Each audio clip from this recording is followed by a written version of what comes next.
네, 하나님 말씀은 구약성경 잠언 5장입니다. 11월 달은 잠언서를 한 장씩 읽어나가고 있는데요. 오늘 11월 5일 잠언 5장을 읽도록 하겠습니다. 구약성경 915쪽 전후를 보시면 되겠습니다. 잠언 5장은 1절부터 23절까지 되어 있는데요. 다 읽기는 시간이 좀 제한될 것 같고요. 1절부터 6절까지만 봉독하고 나머지는 설교하면서 읽어나가도록 하겠습니다. 잠언서 5장 1절부터 6절까지 말씀을 함께 봉독하겠습니다. 내 아들아, 내 지혜에 주의하며 내 명철에 내 귀를 기울여서 근신을 지키며 내 입술로 지식을 지키도록 하라. 대저 음녀의 입술은 꿀을 떨어뜨리며 그의 입은 기름보다 미끄러우나 나종은 쑥같이 쓰고 두 날 가진 칼같이 날카로우며 그의 발은 사지로 내려가며 그의 걸음은 스올로 나아가나니 그는 생명의 평탄한 길을 찾지 못하며 자기 길이 든든하지 못하여도 그것을 깨닫지 못하느니라. 아멘. 이 시간에도 여기까지 나오신 여러분들 위해 하나님의 크신 은혜가 함께하기를 진심으로 기원합니다. 11월 달은 잠언서를 읽고 있습니다. 잠언은 우리가 신앙생활 하면서 어떻게 살아가야 될지 다양한 교훈들을 주고 있습니다. 잠언서를 매일 한 장씩 읽어가면서 우리가 신앙생활을 할 때 무엇을 기준하여 어떻게 살아갈지에 대해서 잘 교훈받는 그런 시간들이 되었으면 좋겠습니다. 잠언서 5장의 전체적인 내용은 음행을 멀리하고 자신에게 주신 아내, 남편을 기뻐하라 라는 그런 주제로 되어 있는데 오늘 그 말씀을 통해서 오늘날 어떻게 또 적용하면서 살아갈지에 대해서 생각해 보는 시간을 갖도록 하겠습니다. 5장은 1절부터 23절까지 되어 있는데요. 이해하기 쉽게 또 세 부분으로 나눠서 좀 살펴보면 1절부터 우리가 읽었던 6절까지는 음행에 대해서 경고하고 있습니다. 그래서 음행의 처음은 보기 좋지만 나중은 악하게 될 것이기 때문에 조심하라 라는 내용이 있고요. 그리고 7절부터 14절까지는 비슷한 말이지만 다시 한번 내 말에 주의하라 라고 하면서 음행을 하였을 때 예상되는 여러 가지 어려움들, 염려들에 대해서 다시 한번 설명하고 있습니다. 그리고 마지막 15절부터 23절까지는 이미 주신 아내 또는 남편에게 마음을 쏟아 결혼관계를 유지해야지 밖에서 그런 관계를 음행을 하면 안 된다라는 것들을 설명하면서 하나님께서 모든 것들을 보시고 심판하신다라고 경고하고 있습니다. 그렇게 세 부분으로 나눠 있는데요. 구체적으로 내용들을 좀 살펴보면서 진행하도록 하겠습니다. 우선 1절 보면 이렇게 교훈하고 있습니다. 내 아들아, 내 지혜에 주의하며 내 명철에 내 귀를 기울여서. 그래서 아들이라고 이렇게 표현했는데 물론 솔로몬의 잠언이라고 했을 때 그 당장의 아들만 국한되는 것이 아니고 아들처럼 여기는 하나님의 백성, 이스라엘 백성들에게 전체적으로 교훈하는 것이다 라고 이해하시면 될 것 같고요. 내 지혜에 주의하며 내 명철에 내 귀를 기울이라. 지금 내가 하고 있는 지혜의 말씀, 교훈의 말씀, 명철의 말씀에 귀를 기울여라 라고 하고 있습니다. 기울여서 어떻게 해야 되는가? 2절에 근신을 지키며 내 입술로 지식을 지키도록 하라. 내 몸과 마음 그리고 입에 있는 그 지혜들을 잘 지켜야 된다. 신신당부하면서 하나님의 백성들에게 내가 주려고 하는 이 말씀들을 잘 지키도록 노력하라 라고 전제하면서 부탁하고 있는 말씀입니다. 그렇다면 무엇을 지키도록 해야 되는가? 어떤 말씀을 주시길래 이렇게 당부하고 있는가? 3절 이하에 이렇게 표현하고 있습니다. 대저 음녀의 입술은 꿀을 떨어뜨리며 그의 입은 기름보다 미끄러우나. 처음에 보기에 음녀에 대해서 또 음행에 대해서 경고하고 있는데요. 음녀를 보았을 때 겉으로 보기에 입술은 꿀을 떨어뜨리며 그의 입은 기름보다 미끄러운 것처럼 아름답고 보기 좋아 보이는 그런 모습이지만 당장에 보기에는 음녀의 입술은 그렇지만 그의 나중은 어떠한지를 생각해 보라는 것입니다. 그 나중과 그 결과에 대해서 4절 이하 6절에서 이렇게 표현하고 있습니다. 나중은 쑥같이 쓰고 두 날 가진 칼같이 날카로우며 그의 발은 사지로 내려가며 그의 걸음은 수월로 나아간다. 처음 보기에 음료는 참으로 보기 좋고 아름다워 보이고 꿀같이 단 것 같이 보이지만 처음에만 그런 것이지 나중은 쑥같이 쓴 것이고 두날 가진 칼같이 날카로워 너를 해하게 되는 것이다. 그리고 그의 발은 사지로 내려가며 그의 걸음은 수월로 날아가는 것처럼 처음에는 좋은 것 같이 보이지만 그 결과는 다 죽음과 같이 망하게 되는 것이다. 이렇게 표현하고 있습니다. 6절에서 계속해서 그는 생명의 편탄한 길을 찾지 못하며 자기 길이 든든하지 못하여도 그것을 깨닫지 못한다. 음녀에게 나아갔을 경우에 음녀가 같이 행했을 때 그 길이 평탄하지 않지만 평탄한 길을 찾지 못하는 그런 모습 가운데 있고 자기 길이 든든하지 못하였지만 그것도 깨닫지 못하는 혼란스러운 상황 가운데 있게 된다라고 표현하고 있습니다. 그래서 음녀에 대해서 주의해야 된다. 처음에는 보기 좋아서 그와 같이 하려고 하는 모습들이 있지만 그 결과, 그 나중을 살펴볼 때 음녀의 입술, 음행들을 피해야 된다라고 6절까지 교훈하고 있습니다.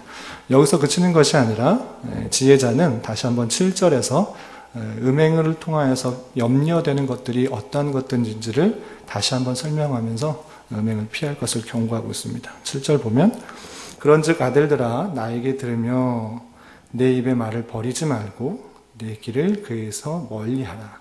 그의 집 문에도 가까이 가지 말라. 다시 한번 아들에게 하나님의 백성들에게 교훈하고 있는 것입니다. 나에게 들었던 이 말, 음행을 멀리하라라는, 음녀를 멀리하라는 그 말을 버리지 말라. 그 길을, 음녀로 향하는 그 길을 멀리하라. 어떻게까지 멀리해야 되는가? 그의 집 문에도 가까이 가지 말라.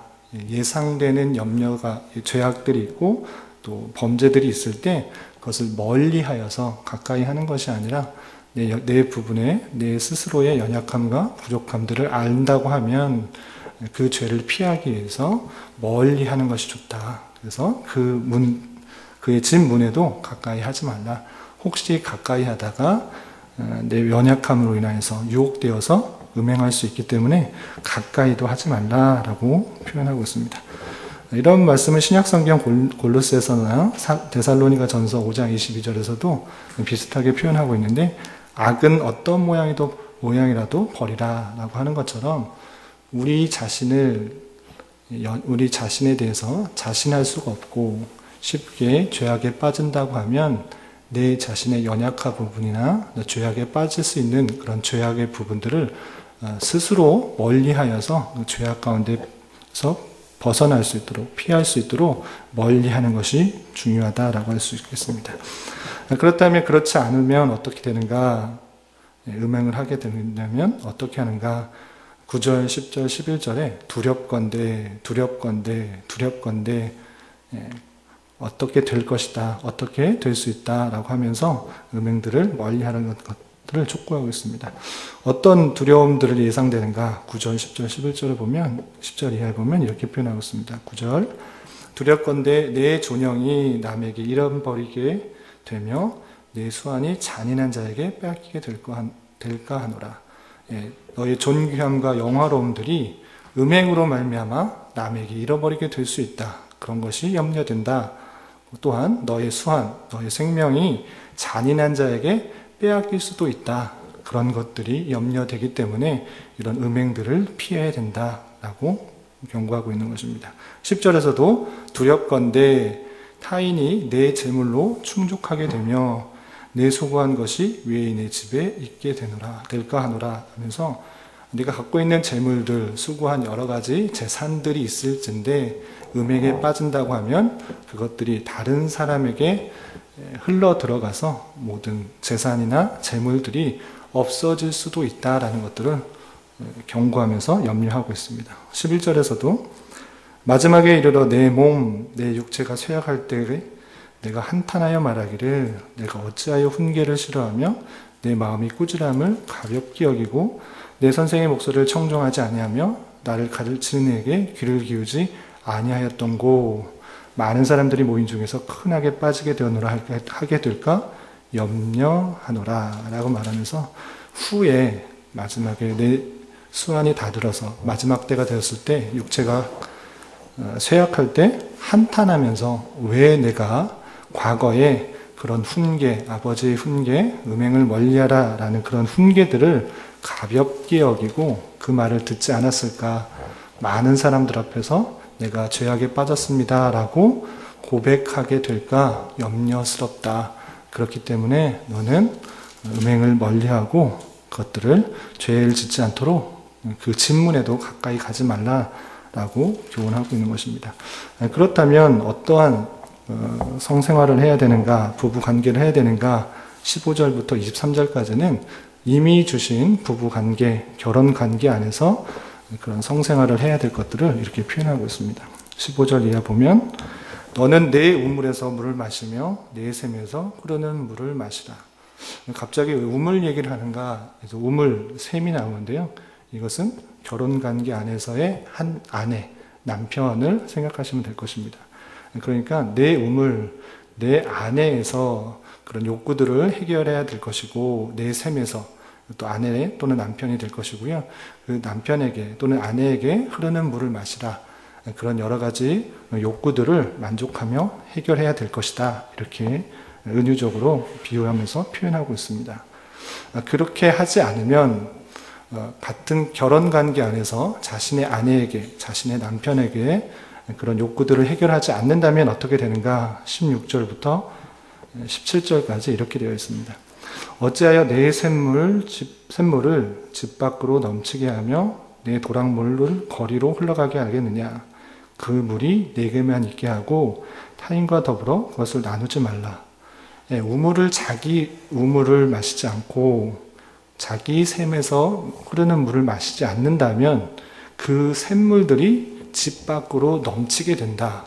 도랑물 거리로 흘러가게 된다라고 표현하고 있습니다. 여기서 샘물이 집 밖으로 넘치게 된다, 도랑물 거리로 흘러가게 된다는 것은 자기가 그 안에서, 자기 집 안에서 우물이나 샘물을 먹지 않는다고 하면 자기 안에 있던 샘물, 이것이 밖으로 흘러나가게 된다. 자신이 밖에서 그런 우물들을 마시게 되면 그 안에 있는 사람들조차 밖으로 흘러나가게 된다라고 표현하고 있는 것입니다. 쉽게 말하면 자신이 외도하는 것을 통하여서 자신의 아내, 남편 또한 밖에 있는 사람에게 흘러가게 된다라고 하고 있는 것입니다. 자신이 자신의 결혼관계 안에서 아내, 남편에게 충실하게 그런 욕구들을 충족시키지 못한다고 하면, 아내의 욕구들, 또 남편의 욕구들을 충족시키지 못한다고 하면 그것으로 말미암아 자신의 아내가 또는 남편이 밖으로 눈을 돌려 흐르게 된다, 외도를 하게 된다, 이렇게 표현하고 있는 것입니다. 그래서 17절에 그 물이, 그 아내가, 그 남편이 내게만 있게 하고 타인과 더불어 그것을 나누지 말라. 결혼 관계 안에서 그런 성적인 관계를 계속적으로 유지해야 될 것을 이렇게 표현하고 있습니다. 그리고 18절에서는 구체적으로 다시 한번 결혼 관계를 주신 그 관계 안에서 더 서로의 욕구들을 만족시켜라, 이렇게 표현하고 있습니다. 18절에 보면 내 셈으로 복되게 하라. 내 아내, 내 남편으로 복되게 하라. 내가 젊어서 취한 아내를 즐거워하라. 결혼 관계 안에서 그 주신 아내를 또 즐거워하고 서로의 욕구들을 만족시켜야 되지, 이미 주신 그 관계가 있음에도 불구하고 밖에 눈을 돌리는 것은 잘못된 것이다 라고 표현하고 있는 것입니다. 그는 어떠한 사람이었는가? 그 아내는 어떠한 사람이었는가? 19절에 보면 그는 사랑스러운 암사슴 같고 아름다운 암노루 같으니 너는 그의 품을 항상 족하게 여기며 그의 사랑을 항상 연모하라. 이미 결혼하였을 때 느꼈던 그 사랑들을 기억하며 그의 품을 항상 만족하게 여기고 그의 사랑을 연모하면서 서로의 이미 주신 결혼관계에서 남편을, 아내를 더욱더 연모하고 사랑하고 만족하게 여기라 라고 교훈하고 있습니다. 그리고 21절부터 23절까지는 그 모든 것들을 아시고 심판하는 하나님이 계시다라는 것들을 이렇게 표현하고 있습니다. 21절 보면 대저 사람의 길은 여호와의 눈앞에 있나니, 사람의 길, 모든 사람의 길은 하나님의 눈앞에 있는 그런 길일진데 그가 하나님께서 그 사람의 모든 길을 평탄케 하시느니라. 그래서 평탄케 하시느니라 라는 것들을 잘 이해해야 될 텐데, 그래서 평탄케 한다는 것은 형통하게 편안하게 하겠다라는 그런 의미라기보다는 하나님께서 안 보이는 것 같이, 각자가 안 보이는 것 같이 음행을 하고 잘못을 하고 실수를 하고 죄를 저지른다 할지라도 안 보이는 것이 아니라 그 길을 곧게 펴서 모든 사람이 다 볼 수 있는 것처럼 확인하여서 그 선악간에 죄악을 심판하신다라고 표현하는 것입니다. 22절, 23절에 그 내용들을 이렇게 설명하고 있습니다. 평탄케 하셔서 어떻게 하는가? 22절, 악인은 자기네 악에 걸리며 그 죄의 줄에 매이나니 그는 훈계를 받지 아니함으로 말미암아 죽겠고 심히 미련함으로 말미암아 혼미하게 된다라고 하고 있습니다. 하나님께서 모든 사람들의 길을 아셔서 안 보이는 것 같이 또 보이지 않게 그런 죄악들을 저지르는 것 같지만 하나님께서 다 평탄케 하셔서 그 선악간에 심판하겠고 악인은 자기 악에 걸리게 되고 또 그 줄에 매이고 훈계를 받지 않음으로 멸망하게 될 것이다. 하나님께서 그 눈앞에 인생의 길을 다 보시고 살펴보신다라고 하면서 그의 보이지 않게 음행하는 것들, 행음하는 것들에 대해서 경고하면서 이 5장이 맞춰주고 있습니다. 이런 말씀을 대하면서 우리는 어떻게 오늘날 이런 말씀들을 적용해야 될 것인가, 제가 세 가지로 좀 정리해 보았습니다. 여러분, 나눠드린 교훈과 적용에 있는데요.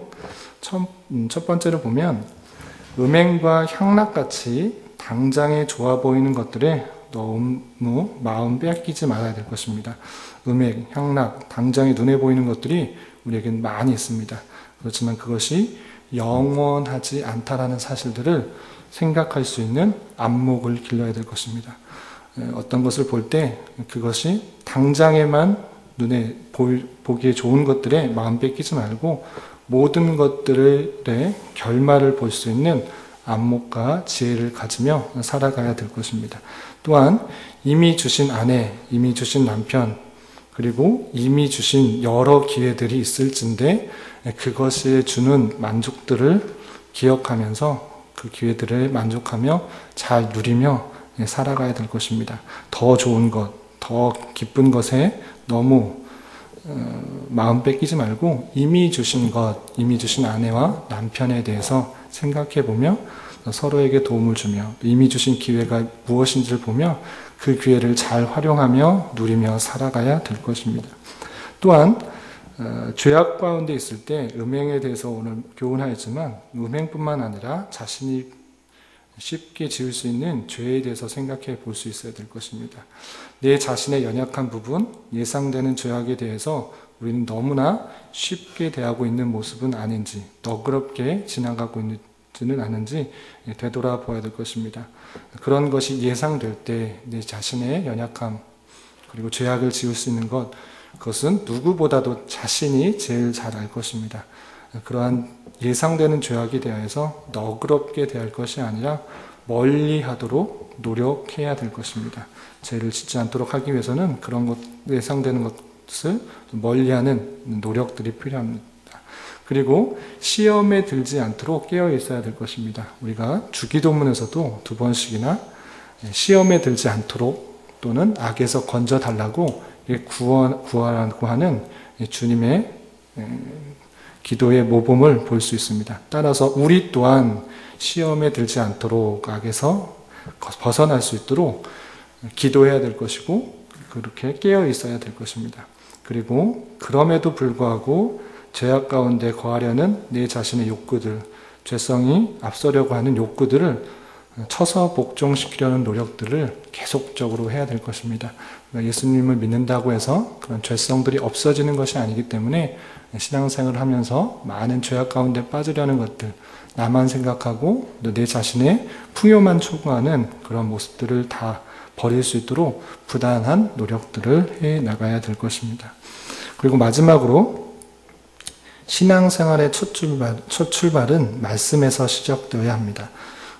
그렇기 때문에 먼저 주시는 말씀에 귀를 기울여 드려야 할 것이며 받은 말씀들을 잘 지킬 수 있도록 노력하며 은혜를 구해야 될 것입니다.